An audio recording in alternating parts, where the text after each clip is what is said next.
So, what's up mga kakrisan po, since 22 days old na po yung aking mga sisiw, yung mga baby stag, ito. Ayan.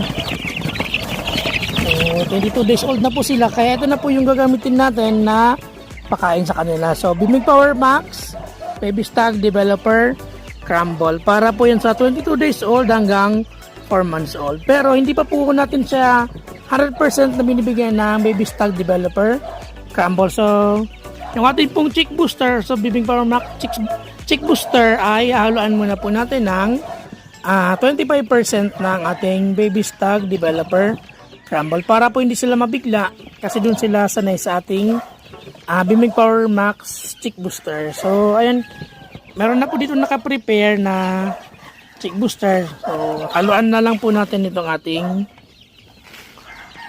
Developer Crumble or Baby Stag Developer Crumble. Ayan. So, lalagay po natin dito. Then, isang scoop pa po para dun sa kabila.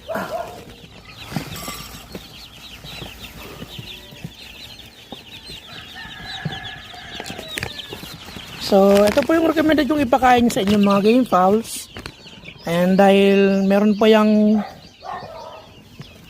Proven Nutrition and Colinate, Probiotics, Organic Selenium, Vitamins and Minerals. So, bale ito na po.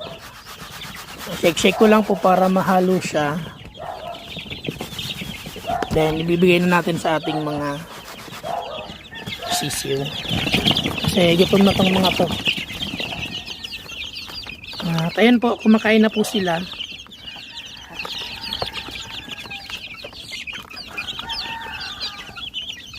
Then after 1 week po, so 100% na pong Baby Stag Developer Crumble lang ibibigay natin sa kanila.